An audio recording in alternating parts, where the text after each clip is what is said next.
Well, greetings. Welcome back to Ringworm. It's been exactly 5 years that I've been living out in the woods. Bought property in Michigan that was fully wooded. Decided to come out here and see how long it would be fun just to camp and not leave until I was done. I spent almost the entire time cutting trees, milling them up with a chainsaw mill, and just building, I don't know, whatever seemed like the right thing to do on the day. Most of you have been following along for quite a while and seen all the strange structures out here. I have made tons of building mistakes, and there's a bunch of reasons for that. One, I'm not a builder. I've done a little bit of building, a little bit of remodeling. My dad is basically the handiest person I've ever met. But something about being out in the woods alone with nobody around, not even you guys, because I had zero plans to be a YouTuber. It just frees you up to build however you want, whatever you want. And I have found a lot of pleasure in looking nothing up, just pulling ideas out of my head, seeing if I could make them work. But let's be completely honest, I have made a lot of mistakes. A lot of them, you know, I've made them, I reversed them right away. I pulled the board back down, I made a new board, I put something else back up. I'm like, oh yeah, that's how I should have done it in the first place. But I've been thinking for years about making this video. I don't like that so much stuff that's posted, whether it's on YouTube or, well, I mean, I don't do social media, but it's all kind of whitewashed. There's a certain spin that's put forward, and I understand you worked for 12 hours on something. It's not going to be a 12-hour video. You're going to cut it down. You're going to put the good stuff in. That's just how it's done. But I want to be at the forefront of showing off my mistakes. I want you guys to see them all.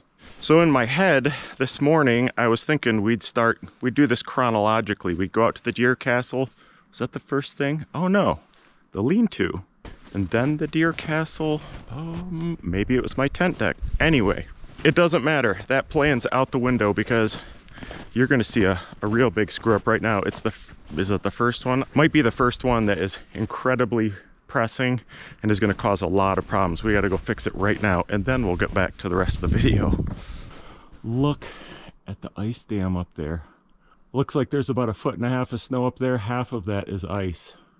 I didn't know when I built this cabin exactly how you do eaves or soffits, like how they're supposed to be closed in. If you recall, I made these little vents here, and inside those little holes there's screen, and then it goes into like attic space. The problem is you do get some heat, like every house. There's a little bit of heat that gets through the roof, and if you're in a place with a lot of snow, it melts a little bit of the snow, that water runs off. And if this part of the building is closed in, you got a flat board there, then that's all the same area as the attic, which means it's the same temperature as the attic. But what's happening here is after months of winter and months of snow, the snow melt is sliding down, hitting that last like foot and a half of roof and refreezing. It's got to be at least 6 inches thick there. And yesterday I noticed some water dripping on the window, just a little bit right here, and then it got more, and then I saw this icicle growing, and look where that water's coming from, right underneath there. Finally, just an hour ago, there's a little bit of wet spot on the wall. Eventually that water doesn't have any place to go, and it starts backing up underneath the shingles. So that water has gotten underneath the shingles, underneath the tar paper, and is now going through the roof boards. Probably the most sensible thing to do is just to close these in sometime in the summer. But then when summer comes around, there's other fun stuff to do, and I don't want to do wintry kind of stuff. Okay, it's time to do some jackhammering. Maybe we'll see how much we can do from the doghouse.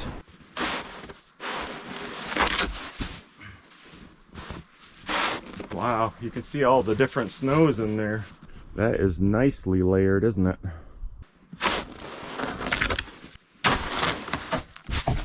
Huh, maybe I shouldn't shovel this all the way down to the bottom because it might be icy. Probably better to walk on the snow, huh? Just for a brief second, I was pondering why this is leaking inside here and it's not on the other side. Can you guess it? It's because of the gutter. Remember when I put this thing on this summer? I said I'll be surprised if it makes it through one winter, it's going to get ripped off. Wow, it is really bowed down. All right, let's get this out of there. This is so much fun.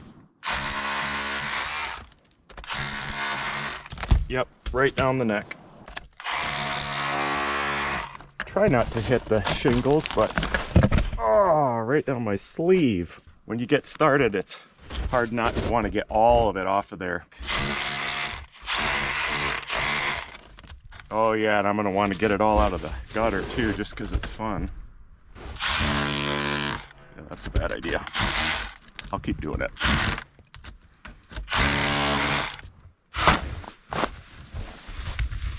Oh, down the shirt again. I probably deserve it. Oh yeah, you can totally see it's only like a foot deep in the middle, and when you get to the ends, it scoops back up to like 2 feet deep. That's because both ends are the same way. There's nothing underneath them. Oh yeah, that's a lot of snow melt right there.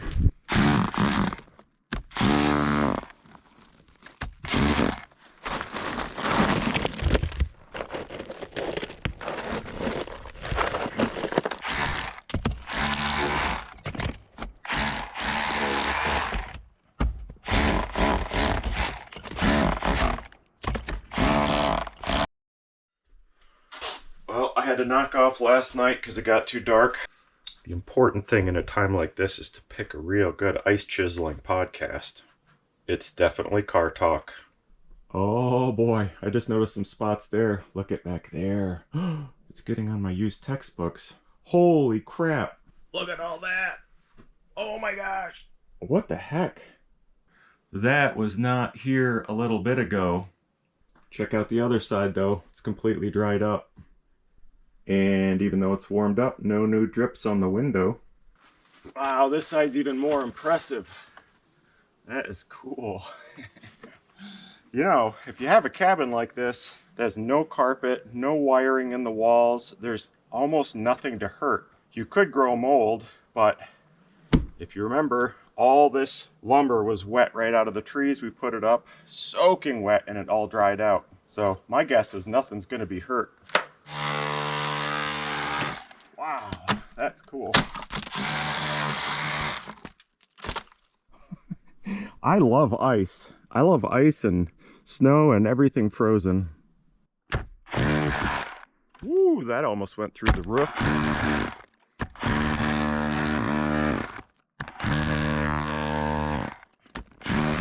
Oh, what a time for a car talk commercial. Come on, guys. All right, that seems more reasonable. Don't walk there for the rest of the winter. You'll break both your legs right off.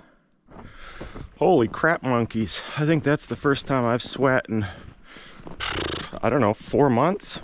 Shall we start our tour? I don't think there's anything wrong with the lean-to. Especially, keep in mind, when we put that together, we came out here into the forest, set up our tents, froze our butts off, and decided we needed something to put a, I think that was like a $10 or $20 crappy wood stove in, just so we could light it up and dry out our socks and underwear. That was realistically supposed to be like, I don't know, maybe if it lasts for a couple months, that'd be great. And what was it, last summer? I did the rebuild of this, which really just meant taking the tarps off and putting new ones on. I guess you saw with the rebuild, I went up there with a draw knife and just took the bark off of the top of all the poles, because eventually the tarp was getting a little worn there. But we've got so many more screw-ups to do. Let's go find what's the next thing. Tent deck. And if you've been watching along, you know, I think it was last summer, I did a little rebuild on that. I think I pulled all the boards off of it, didn't I? Oh yeah, which brings a point. Everybody knows, if you've ever watched like Log Cabin, Alaska TV shows or whatever, if you're gonna build with logs, you always peel them. Because if you don't, it's just a matter of time before the bugs get back behind there and eat the wood up. It also holds a lot of moisture inside. So if you recall, the shape of this, it might look sort of square from here. It's very much not. That end goes out there, that corner goes out there. And actually, if I remember right, I think it ended just like this. And then I had that giant orange tent that I was going to put on here, and it ended up being too big for already what I thought was a giant deck. So we had to add that little corner on. But like everything I built for the first several years, the shape was only dictated by where the trees are that I cut down, where these stumps are. Oh yeah, another thing, this was a great learning experience. These might be different size logs, but let's just say they're the same. And you notch them out like that. My thinking was, without thinking, you notch this out 50%, you notch this out 50%, and then you get a nice flat top to it. But of course, if you got really long spans, that thing wasn't there. You'll end up with definitely a bounce, if not a sag in it eventually. So I found I like to notch the support log out about 1/3 and then take 2/3 out of the other one. Because really something crazy is going to have to happen for that end to bust off. But because I'd never built anything like this before, I had no idea what kind of spans you could get away with the logs like that.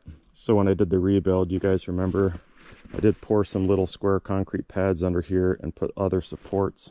Oh yeah, last thing I'll say about that, this idea that I had from the very beginning of building stuff on stumps, I still think is great. You do end up with weird shaped buildings, but for something like a tent deck or any other kind of deck or even a building, why not? But as you'll see when we get to the man cave, I do think it's a problem to mix stumps and homemade feet concrete pads if you live in a climate like this where you get that heaving, because that thing goes like this in the winter time, in the summer and the winter. One side goes up and the other side stays there. All right, let's go take a quick look at the deer castle. Guess I should also point out that it does make a difference what kind of stumps you have depending on how long you want your structure to last. But if you've got cedar trees and you can build on cedar stumps, I think they would probably last as long or longer than a lot of other species of trees. Kind of the same goes with the lumber used for flooring for like a deck. When I rebuilt that thing, it had been out there 4 years, and I mean, I couldn't see any breakdown of the lumber that wasn't cedar on there. But I think the aspen, some of the aspen boards that were on my tent deck do tend to get more slippery than the cedar. I mean, not a lot, and you can just spray it with something like a little bit of bleach mixed in water, or you can use the borax like I usually do. Spray it on there, the next day it's taken care of for the year. I can't say I have any complaints with the rifle platform there, but I haven't used it all that much. I think that those are just, were those set on the ground, all 3 feet? Or maybe a couple of them, I think 2 of them were stumps I cut flat, and then I put these uprights on and just put a whole bunch of deck screws into it. But surprisingly, when you go on there, it's not tippy or anything. The deer castle, I'd have to say, of everything I've built out here, I'm most amazed that it's still there and really pretty unchanged. You guys have seen it and the inside a whole bunch of times, so we don't even have to go back in there. But wow, look at the layers of snow on there. I remember I put those window awnings on and put no supports just because I liked the way it looked, and they're still there. They don't look like they're ripping out or anything. Never got around to putting one on this side. I think there is one on the back. Yeah, look at the blob of snow sitting on there. Is it ripping out? Oh, it looks just fine. See, you can build weird crap like that, and sometimes it works. We put that together with logs. That's a log frame. My brother helped throw that part of it together. You can see here, this is notched halfway through the log. Ooh, that one's getting a little twisted. Yeah, and there might be a little bit of a bow right there, or a sag. So we could have trimmed that up an inch higher and that up an inch higher. That probably would have been better. So when I put this together, I just went out and got the cheapest anything that came out of a tube to fill the cracks between the boards. And of course, the cheapest thing I could find is tar, like roof tar. And because a lot of these, I cut the tree, mill the board, and put it up the same day. You know, these cracks got a lot bigger over the course of a year. I think these flat walls, I came back and caulked one more time. These are all throwaway pieces. I think I've caulked some of those thrice. And it still looks fine. Who knows about the longevity of the roof tar, but my thinking is it's supposed to be on a roof in the sun, in the rain, in the winter, and it's supposed to last for quite a while. I mean, I built this as a deer blind and then never ended up hunting, but I did spend a lot of mornings sitting at that front window drinking coffee with the buddy heater on my feet. It was lovely. I actually spent a lot of nights in here too. So it was at least 3 years that I lived out here only in a regular tent. And at night, I'd grab my dinner food, my salads and apples and whatever, come out here, watch the sun go down, watch the deer, and dry my clothes in front of that little heater. This thing really worked out. And I'm trying to recall, I think I topped this tree, this one, and this one. And that back corner was just floating. And I can't remember if it was after the fact that I just stuck another log in there. And that even, I think, is just sitting right on the ground. So it's probably not holding anything up anymore. But this was a great first build because that's when I found out that these actually worked really well as siding. I mean, as well as the flat boards. Kind of surprised. I can't think of any more screw-ups in this place. It does help that it's built really rough. There are no real windows in it or anything, so you can't tell if one wall's sagging, like your window won't slide open. All right, so what did we build next? I know I started the floor of the gazebo, I think it was like in a summer, because it was sweltering hot and I didn't have any place to get out of the bugs. So I started on that. Of course, the weather cooled off. The bugs went away and, you know, my brain was on winter projects instead.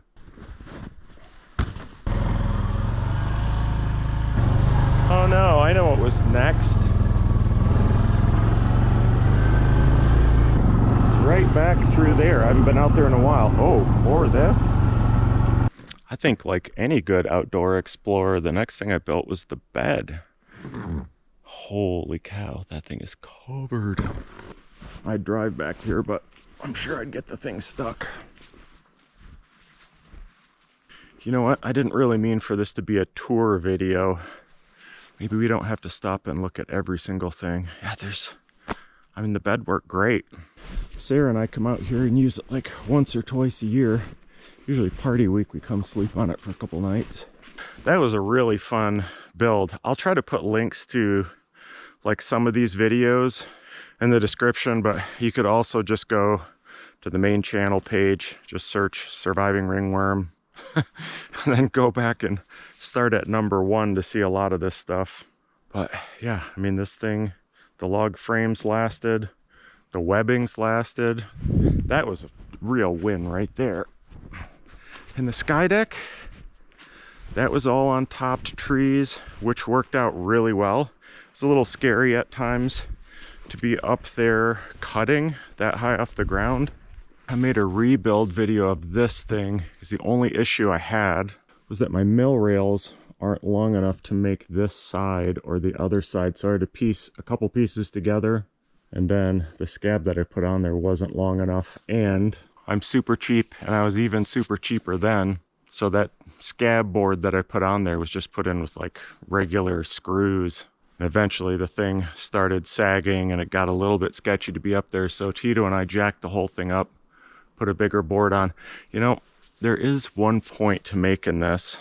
I'm totally fine with people being nitpicky and critical about the way I live or the stuff I build.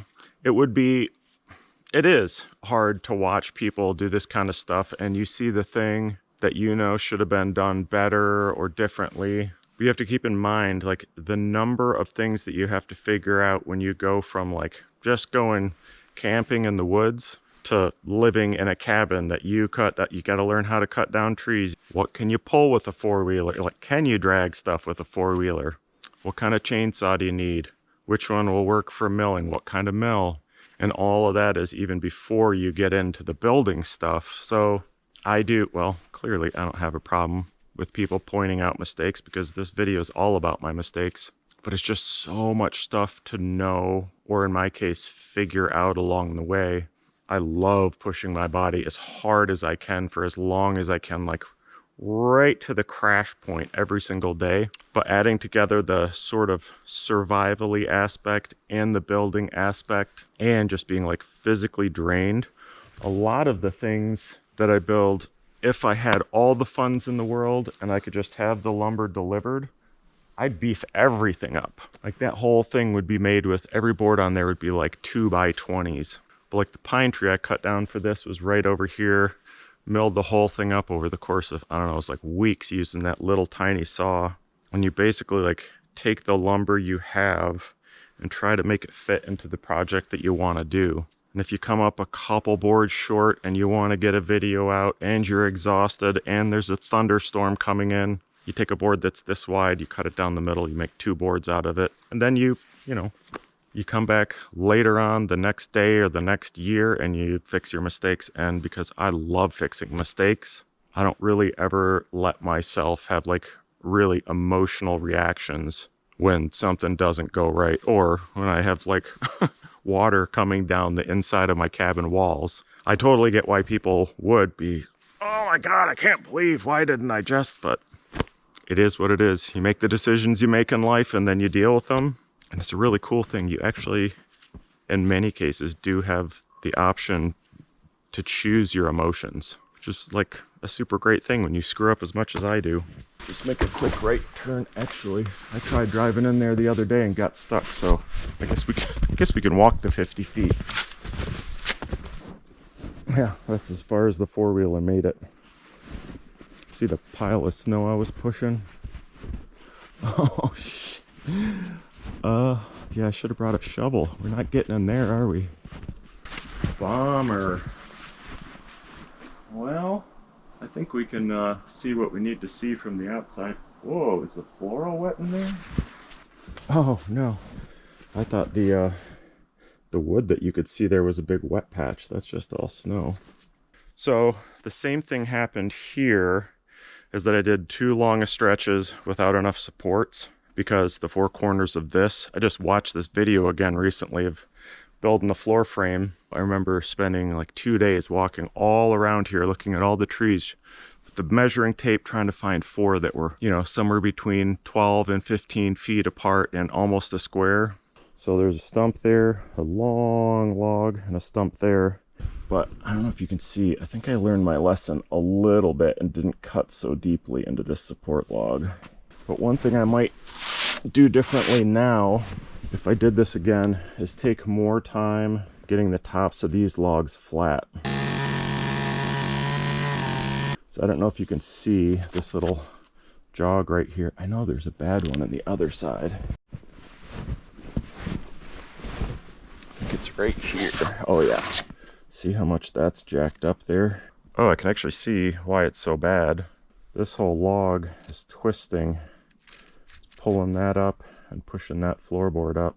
So maybe nothing I could have done about that, but I could have taken a little more time once all the logs were on there to really just like perfectly flatten the thing out. Of course, the other thing you could do, which is just not my style, you could cut all these trees, you could clear the area, like with any project. You could peel the logs, you could stack them, you could wait a year or 2 and then build the thing, and you'd have a lot less problems like that log twisting right there. The same with milling lumber. You can sticker it and cover it and leave it for a year. Then your chances of like warping and splitting are a lot less, and if they're gonna do that, they've already done it, you can see it ahead of time. But I honestly think in a lot of cases, if you mill the lumber and you use it, you nail it down to something like a bunch of logs, it keeps the lumber flat. It keeps it from warping. So pluses and minuses either way. I went back and got a shovel because there's something I really wanted to point out inside of here.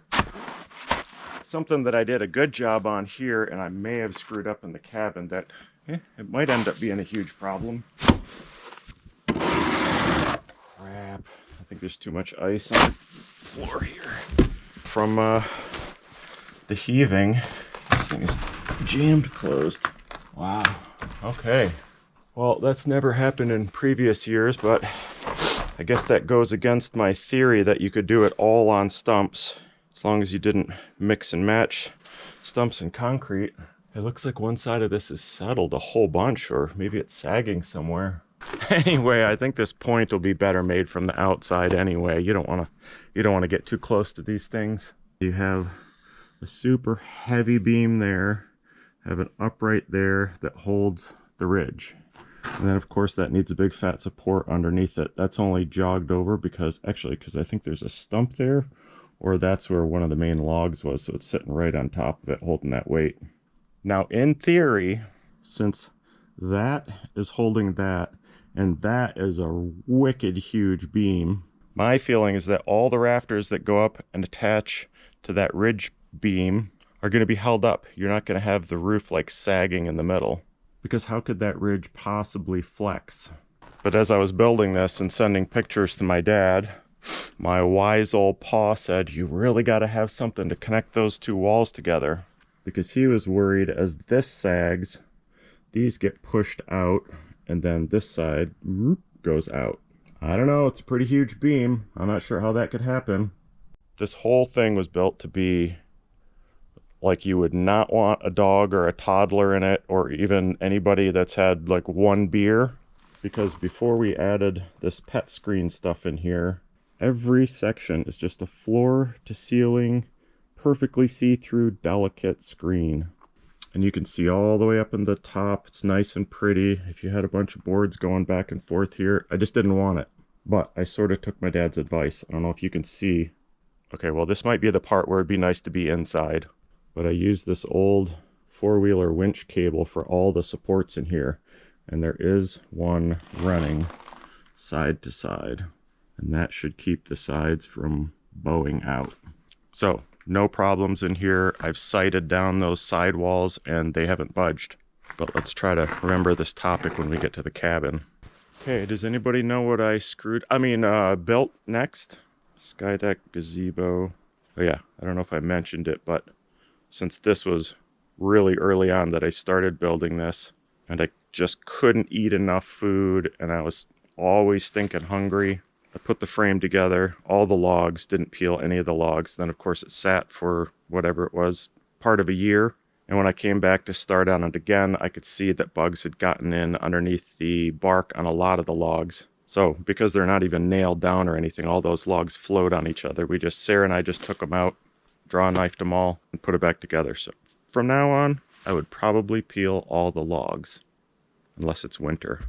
I'm not peeling frozen logs. I don't believe in it. I think the next thing is the ATV garage. That was one of my absolute favorite things to build, because I hung it from the trees, as you probably remember.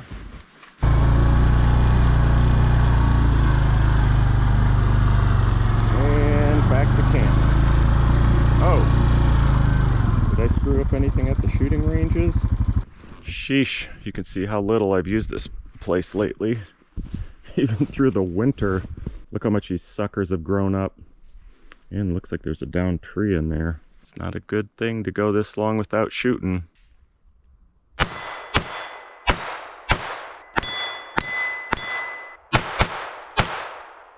Oh, well, part of that wasn't my back, it's because of Kuiper. That dude's kept me pretty busy. Yeah, I don't think there's anything I'd change about the shooting range. Was it last year? Maybe the year before that I repainted these tables. I can't remember what that was. Maybe like floor paint or something. It looks like it's holding up really well. Be interesting to see when all this melts off of it. One really good thing about making this shooting range is I had to clear a lot of trees, and it gave me a ton of building supplies.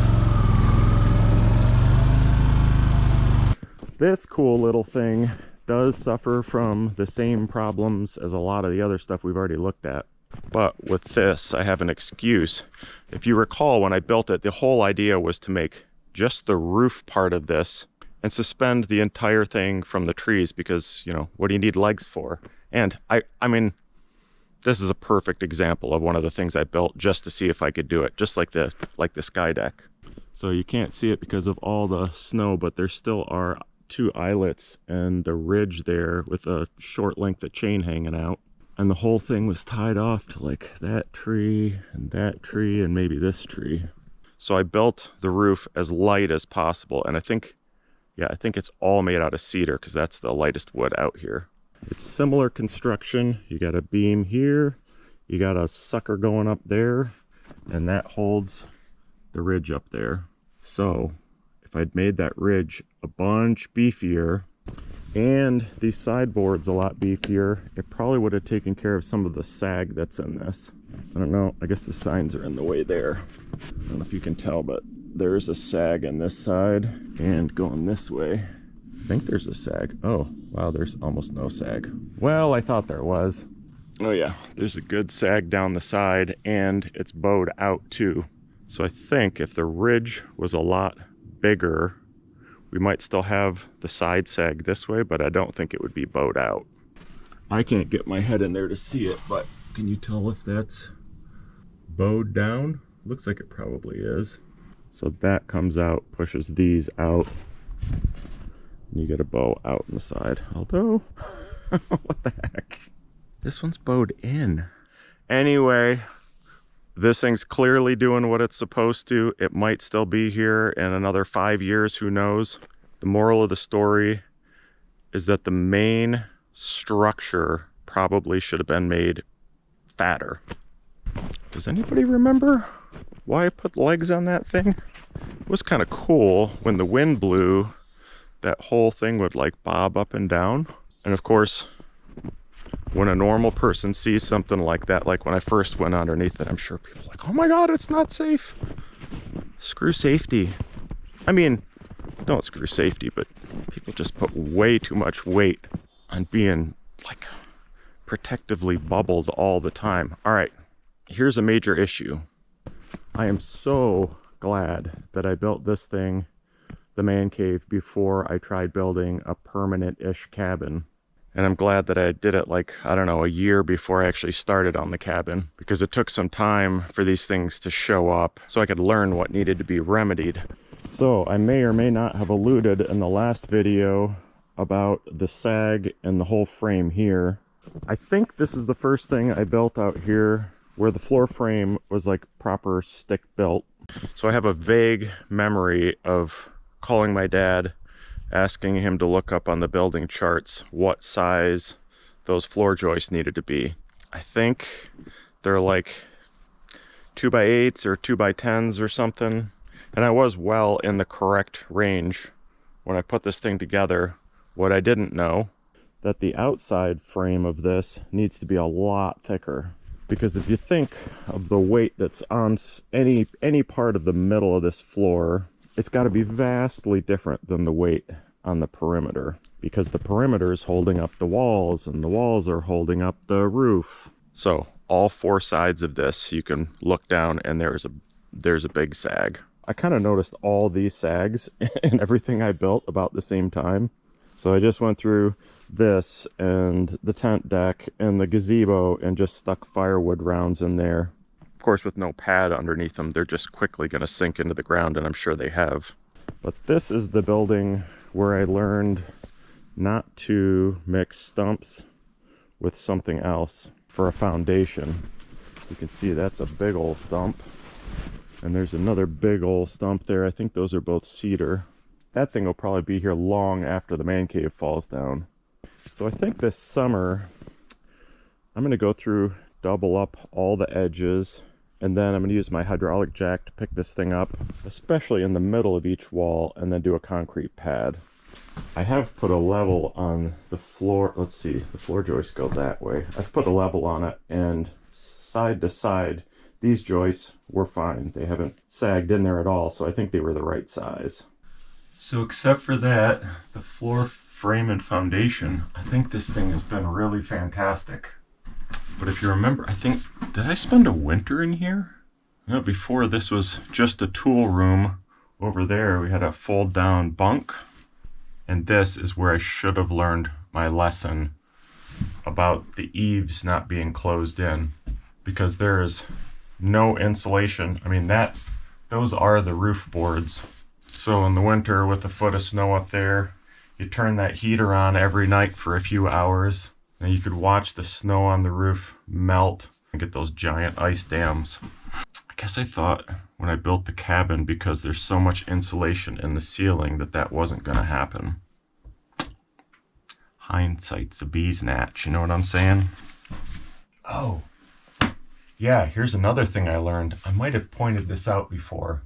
I try to always use the aspen for roof boards because it doesn't really do that well in the weather.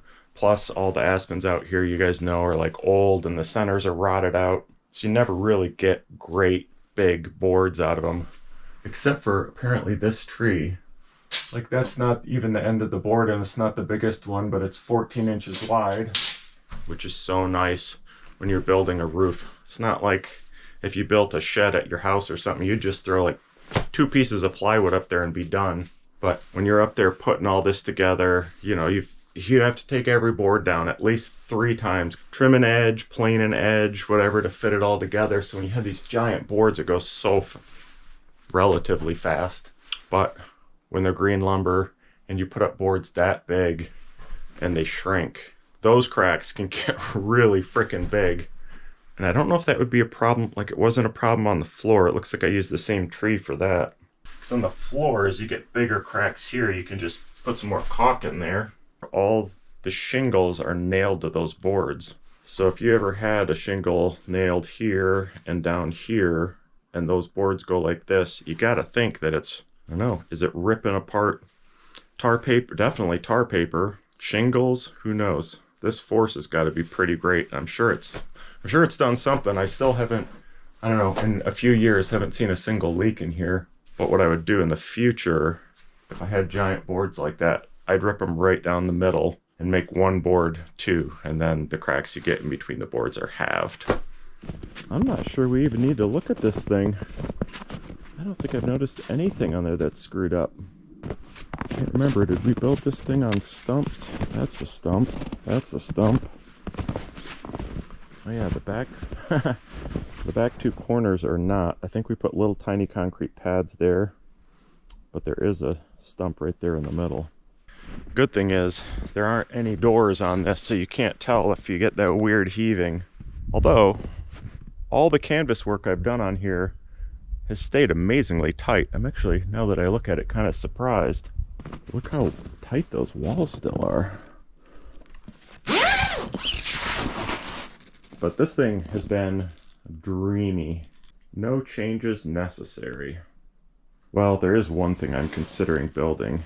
Is some kind of a flip out for this thing, or a couple steps, because I'd like to be able to use this bench to groom Kuiper. But it's not so much the cutting and the brushing, so I'd like to be able to bathe him without being like on my hands and knees. So by the time I started building the cabin, I definitely learned my lesson about not having fat enough floor framing. I think the thinnest floor frame board is like, it's probably up to there. They are monstrous. I don't think the thing's ever gonna sag. Although, I did notice recently, I spilled some water on here, and the water slowly made its way that way. All the cabin's on concrete.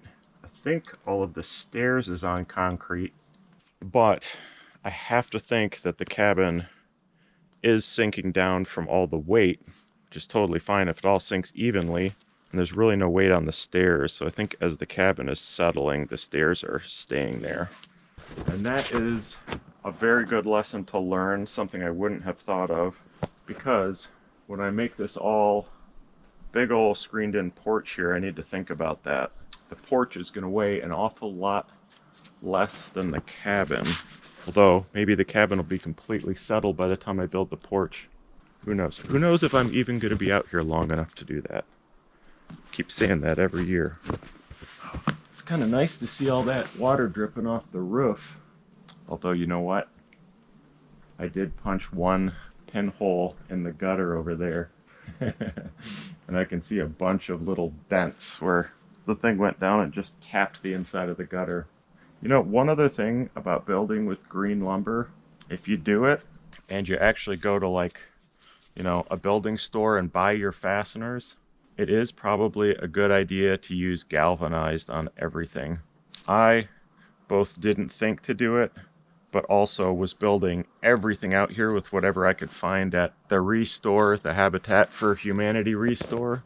But if it takes, you know, a season or two for the lumber to dry out, and you're just using regular interior nails or screws, those fasteners are sitting in water for months and months and months, which of course would weaken them. There's an awful lot that hinges on my back issues and whether or not some doctor out there can sort them out for me. But I think at some point I would like to close those eaves in, and or those vents that I made, drill a whole bunch more or bigger holes in those. Maybe if for no other reason, then it would be kind of cool to test it out. Maybe I had to just put make way better vents and stick them in there. Because now that I look at it, that is not a lot of holes in there. That can't be very much ventilation. Yes, I put those in with screws. There's only 3 screws in each vent. All I'd have to do is pull those, cut the caulk, pop them out. I'm not going to close those eaves in this year. We need to do a experiment. Well, before we go inside and point out the last screw up that I can think of, and really, I'm not even sure if this is considered a screw up, because I'd never plumbed propane before in my life and knew nothing about it when I put the heater in here. But we got the 4 propane tanks, runs across around the corner, and then pops in through the wall to meet the heater. I think when I put this together, and my dad helped out with this, I mean, basically just looked up what the flow rate is supposed to be to know what diameter pipe you need to have. Gosh, we went to so many like little ma and pa hardware stores. This was the only long piece we could find. Then you had to have a reducer, and then there's a piece in there, a corner, and then this exact run here, which of course we couldn't find. So, you know, that's a whole bunch of pieces. Not ideal, but hey, it went together. It worked. It continues to work. I think what I've learned is that this black pipe is not supposed to be outside. I think this is all supposed to be inside the wall. I mean, I knew that the pipe was supposed to be inside the wall. I just didn't know that black pipe necessarily is not supposed to be outdoors. For whatever reason, look at the coating on that. It looks brand new. Maybe it's a different kind of black pipe, I have no idea, but you get to all the rest of this and it's all rusty. But I cannot remember why my dad and I decided to put it on the outside. I shouldn't bring my dad into this. I'm sure it was my decision. But if I did it over again, I would probably take the time to put it inside the wall. I mean, ideally, you would do that as you're building the cabin. But of course, I don't plan ahead for anything.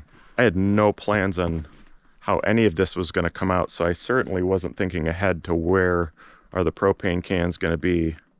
Where's the stove going to be? All that crap. Don't plan ahead for anything. It's so much fun if you don't. Very last thing is there is a little bit of a bow out in that wall. And that problem is what I was trying to address ahead of time in the gazebo with that winch cable running all the way across. And if you recall, the reason I noticed it was I was putting the gutters on, I was sighting down it, and I can see that that edge of the roof is like pooched out. The really weird thing is that now I'm recalling, if you look down the wall, it's not. So it seems to me like the middle of the ridge settled in, pushed the rafters out there, but somehow didn't take the wall with it. Wow, look at that. What's it been? I don't know, a few hours? Those wet spots are already dried up. You can kind of see an outline over here, but it's probably just going to be a stain. Well, that's fine. Nobody cares. When I was building this place and finally got around to doing the ceiling, it was just like an on-the-spot thought. It just jogged it up a little bit, which is cool because it gives you, you know, clearly another foot taller ceiling. But also I kind of like the look of that slant there. And part of the reason for doing that is the boards that I needed across here would be shorter, which I think I had a lot more of at the time, because it looks like it cut off about 4 feet to only have to go to here instead of go all the way to here.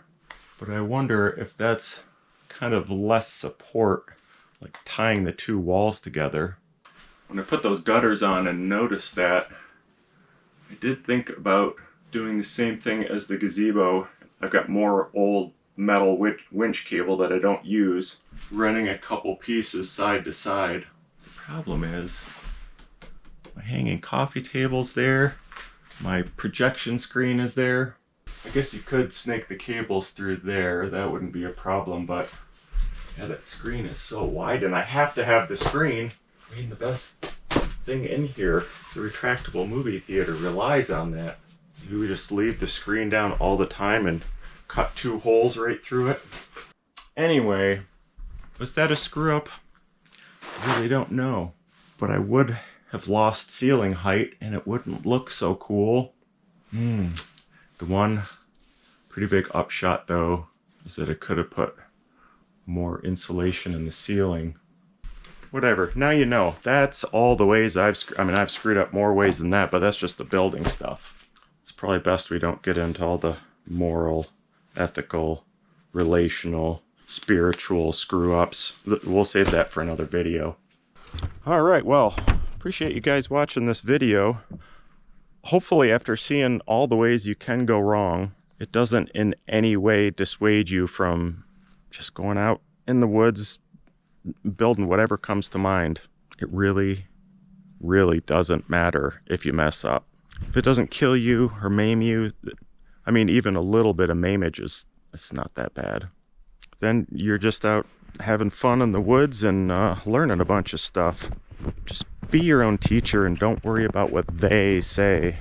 All right, well, I got a wicked hunger. I need a midday snack, and then I think I have to fire up the digger and now pull all of that. Kind of want to get that ice out away from the cabin, because in the next few days, man, I can't believe winter is winding down. But I really don't want all of that crap to melt and go right underneath the cabin.